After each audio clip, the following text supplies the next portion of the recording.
Calon istri yang selama ini aku benci, ternyata idaman semua para lelaki. Bagaimana tidak dia selalu memakai cadar?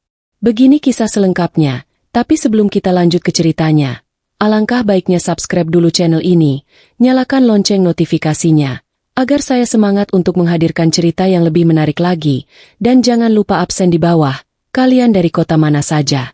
Namaku Randy, seorang pria urban yang selalu mengukur segala hal dari penampilan fisik dan status sosial. Ketika ibuku menjodohkanku dengan Aisyah, seorang wanita berpenampilan tertutup rapat yang memilih mengenakan cadar, hatiku langsung menolak keras.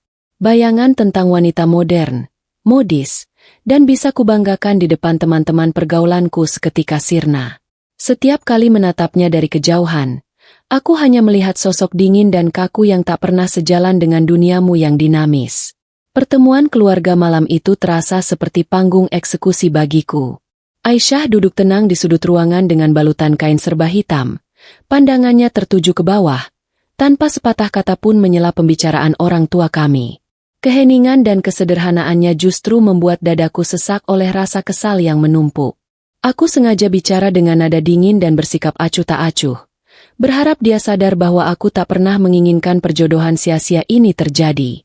Namun, di balik sikap dinginku, ada sesuatu yang gagal kusembunyikan dari penglihatanku malam itu. Ketika ibuku menyerahkan cangkir teh, Aisyah memegang tangan ibuku dengan begitu lembut, disertai tutur kata yang sangat halus meski suaranya teredam kain. Adegan sederhana itu sempat menghentikan detak jantungku sejenak, menciptakan riak aneh di dalam dada yang langsung ketepis cepat oleh ego dan gengsiku yang tinggi. Jangan pernah menilai-nilai seseorang dari penampilan luarnya saja, karena keindahan sejati seringkali tersembunyi di balik rendahan hati yang tidak suka memamerkan diri. Hari-hari menuju pernikahan terasa seperti siksaan bagiku.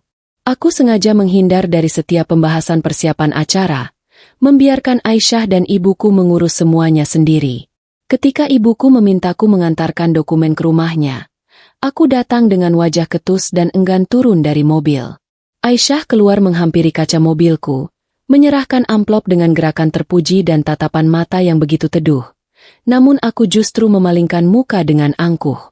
Di kantor, aku melampiaskan kekesalanku pada sahabatku, Bima, seorang pria yang selalu cermat menilai karakter orang. Bima tertawa kecil mendengar keluh kesahku soal calon istri bercadar yang kuanggap tidak gaul dan membosankan. Randy, kamu itu cuma silau sama kilauan luar, sampai lupa nyari emas yang tersembunyi. Tegurnya pelan. Kata-kata Bima saat itu hanya kuanggap angin lalu yang menyinggung gengsiku sebagai pria sukses di ibu kota. Sore harinya, saat hujan deras mengguyur kota, aku melihat Aisyah berdiri di halte bus tak jauh dari kantor perkebunan tempat ibuku bekerja. Dia terlihat membagikan kotak nasi hangat kepada beberapa pekerja jalanan dan tukang becak yang berteduh dengan senyum yang terpancar dari binar matanya. Untuk kedua kalinya, ada rasa hangat yang menggelitik dadaku, namun aku menyangkalnya dan segera menancap gas mobilku menjauh dari pemandangan itu. Ketulusan dalam berbuat baik tidak memerlukan tepuk tangan penonton, sebab kebaikan sejati akan selalu memancarkan cahayanya sendiri meski berusaha disembunyikan. Pernikahan kami akhirnya digelar secara sederhana sesuai permintaan Aisyah. Sebuah keputusan yang sebenarnya sangat membuatku lega karena tak perlu memamerkannya pada rekan-rekan bisnisku.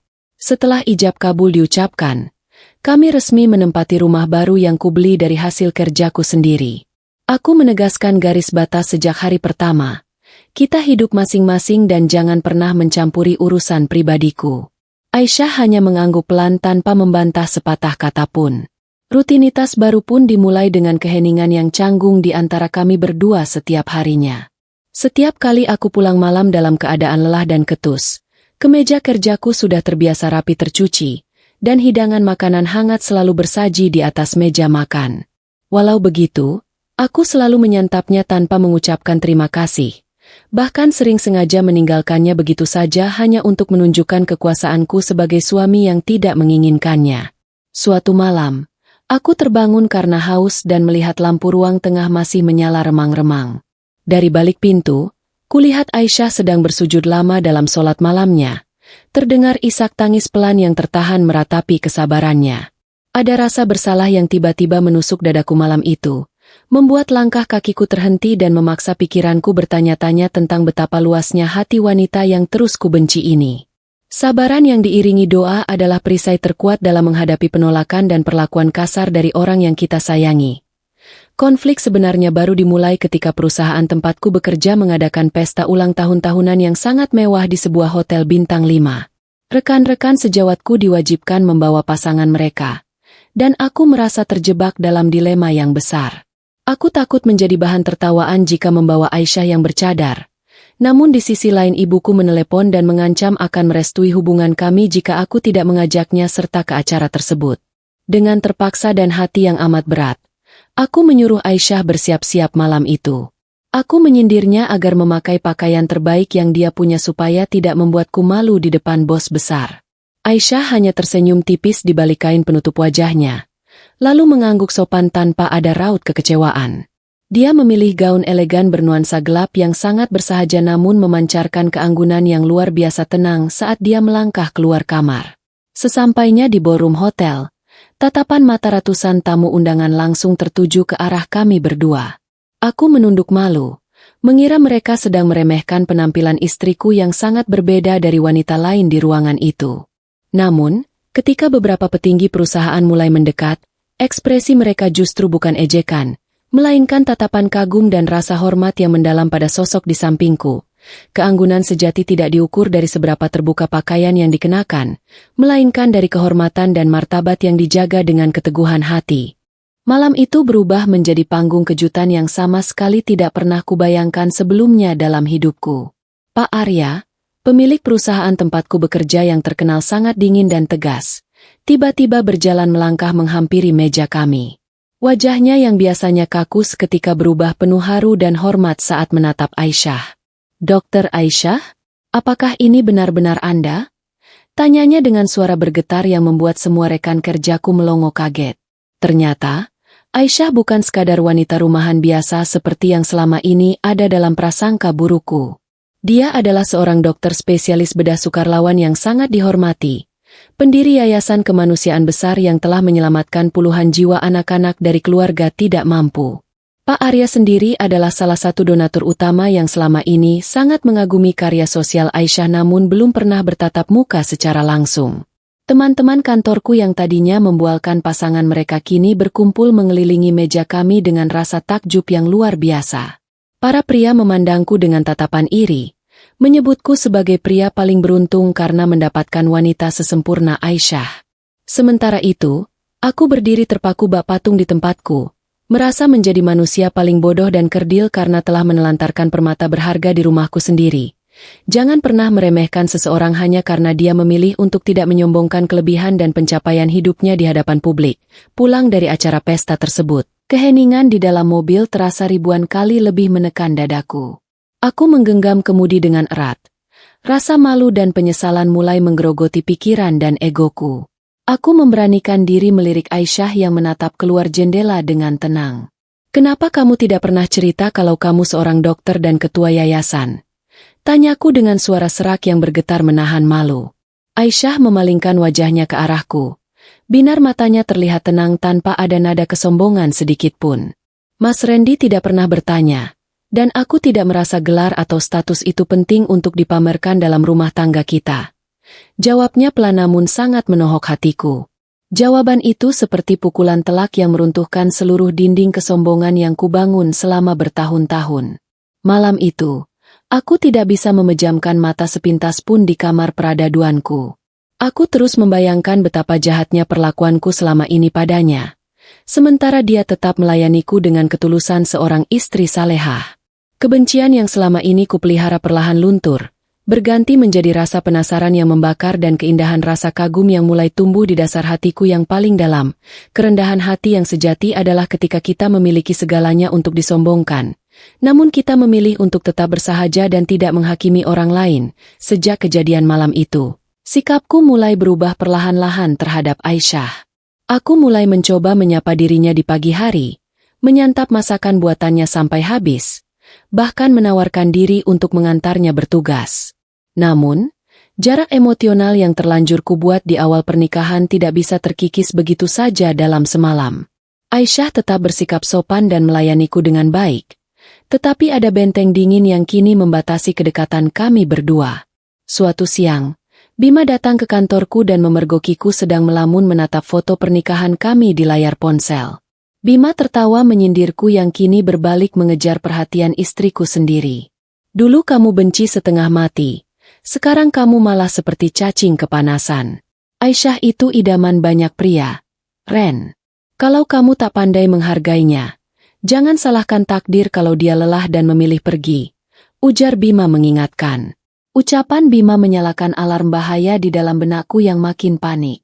Aku mulai menyadari betapa banyaknya pria-pria terpandang dan rekan dokter di yayasannya yang sangat mengagumi Aisyah. Ketakutan kehilangan dirinya mulai merayapi jiwaku. Rasa cemburu yang tak beralasan mulai membakar dadaku setiap kali melihatnya menerima telepon dari rekan kerja pria yang membahas proyek kemanusiaan mereka. Penyesalan seringkali datang terlambat. Dan menyadari nilai seseorang setelah hampir melepaskannya adalah bentuk pembelajaran hidup yang sangat menyakitkan. Ujian berat dalam pernikahan kami akhirnya benar-benar datang menghantam.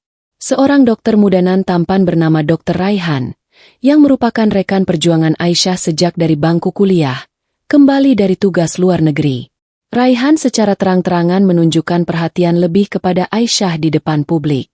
Dia tahu betul betapa dinginnya perlakuan rumah tanggaku pada Aisyah, karena rumor pernikahan kami sempat terdengar di kalangan yayasan. Suatu sore, aku sengaja menjemput Aisyah di klinik tempatnya berpraktik tanpa memberitahu terlebih dahulu.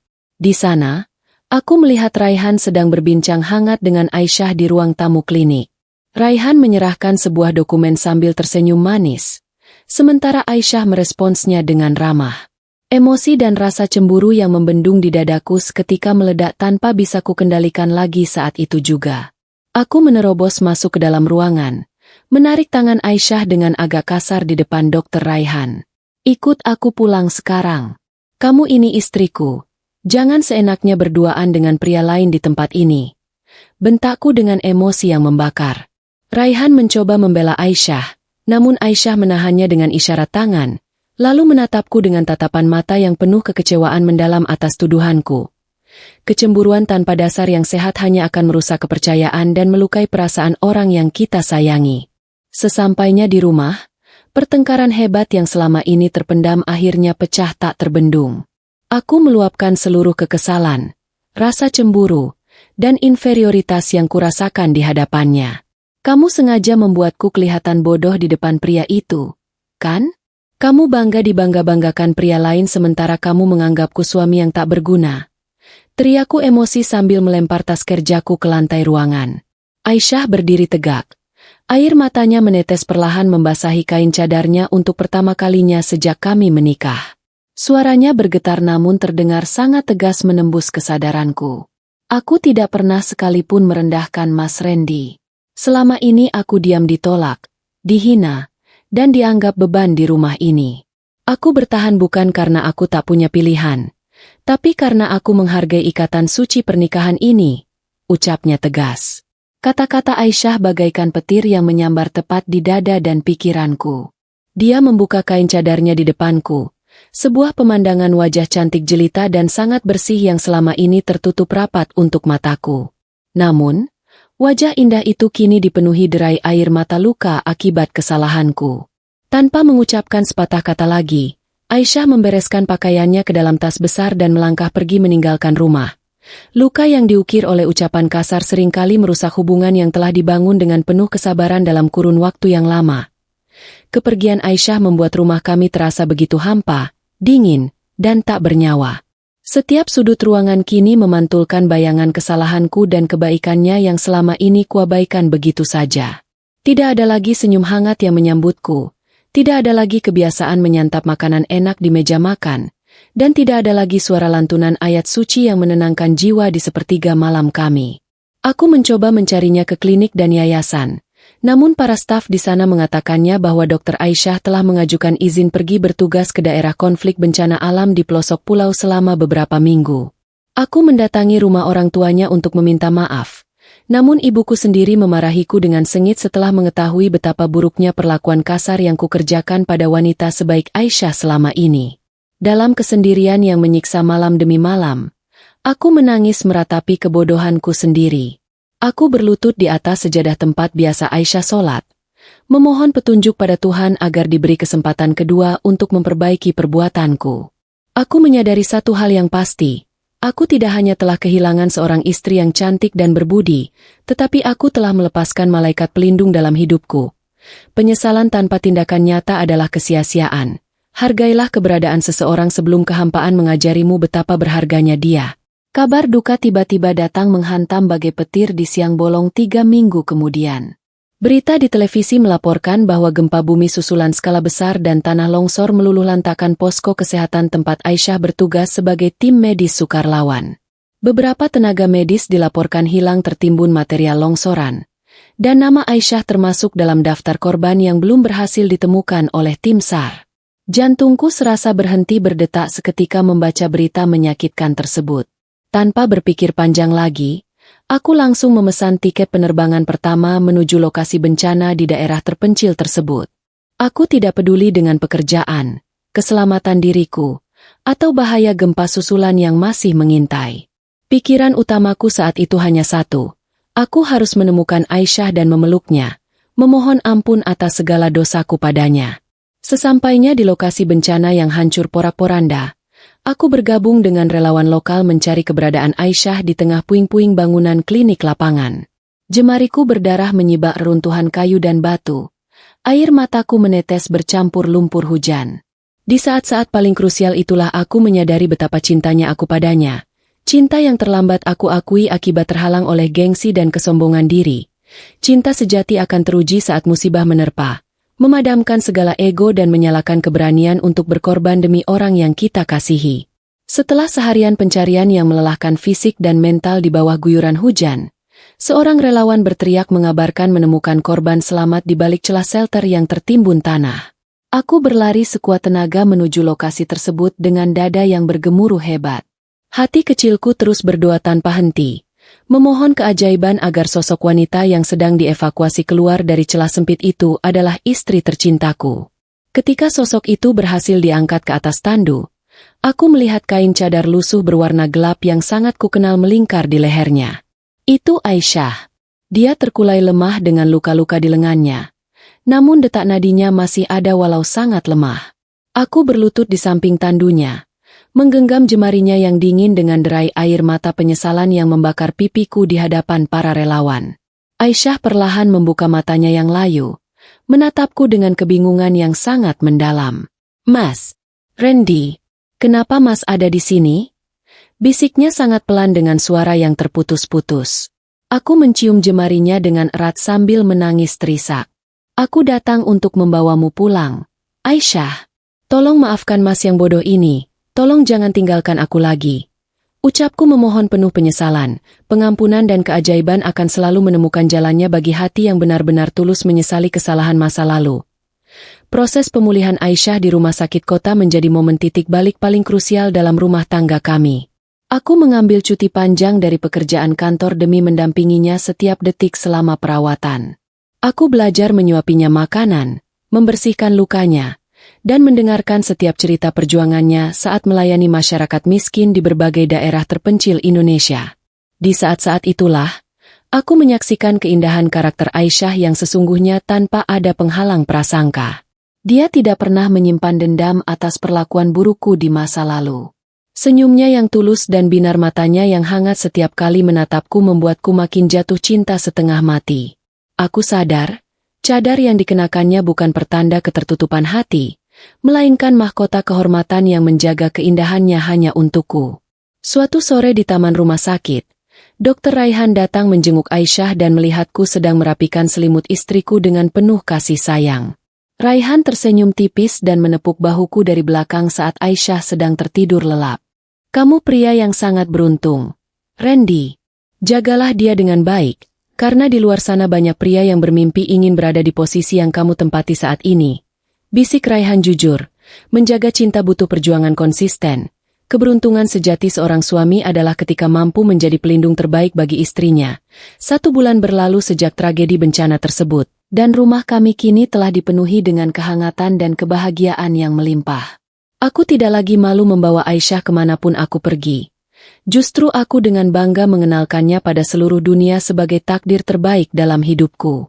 Kami berdua mulai membangun impian baru bersama, mengintegrasikan bisnisku untuk menyokong program-program kemanusiaan di yayasan milik Aisyah. Suatu malam di ulang tahun pernikahan kami yang pertama, aku menyiapkan kejutan romantis di halaman belakang rumah.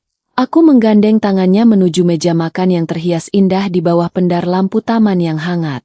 Di sana, di hadapan cahaya lilin yang lembut, aku berlutut kembali di depannya, menyerahkan sebuah cincin dan surat permohonan maaf serta komitmen cinta sejatiku yang telah teruji oleh waktu.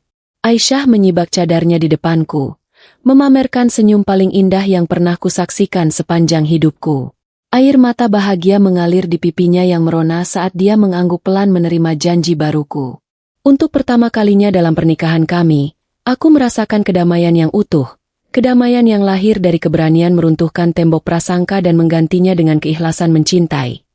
Kebahagiaan sejati dalam rumah tangga tercapai ketika ego berhasil dikalahkan oleh keikhlasan, rasa hormat, dan rasa syukur atas pasangan kita kini. Kehidupan kami berjalan penuh dengan keberkahan dan rasa syukur yang tak terhingga. Dari kisah perjalanan hidupku bersama Aisyah, aku belajar sebuah kebenaran fundamental, bahwa menilai seseorang dari bungkus luarnya adalah bentuk kebodohan paling nyata yang bisa membutakan mata hati manusia dari keindahan sejati. Wanita yang dulu ku benci karena prasangka dan keangkuhanku, kini menjadi sosok paling berharga yang siap kubela dengan nyawaku sendiri. Kisah kami adalah bukti nyata bahwa tidak ada kata terlambat untuk berubah dan mengobati luka masa lalu. Cinta yang didasari atas ketulusan, rasa hormat, dan iman akan selalu menemukan jalan menuju kebahagiaan sejati, tidak peduli seberapa berat konflik yang pernah menghantam. Aisyah tetaplah sosok yang bersahaja dengan cadarnya, namun di mataku dan mata dunia, dia adalah mahakarya indah yang mengajariku arti menjadi seorang pria sejati. Dari kisah ini, kita dapat memetik pelajaran moral yang sangat berharga dalam menjalani kehidupan. Jangan pernah menilai martabat dan kebaikan seseorang hanya dari penampilan fisik atau stereotip luar semata. Penyesalan adalah pintu awal perubahan. Namun keberanian untuk menurunkan ego dan meminta maaf adalah kunci keselamatan rumah tangga. Pasangan hidup yang baik adalah anugerah terbesar. Hargai dan jagalah mereka sebelum penyesalan mengajarimu betapa berharganya arti sebuah kehadiran. Terima kasih sudah menonton sampai akhir. Jangan lupa subscribe, like, dan share video ini agar lebih banyak orang bisa mengambil pelajaran dari kisah ini. Sampai jumpa di cerita inspiratif berikutnya.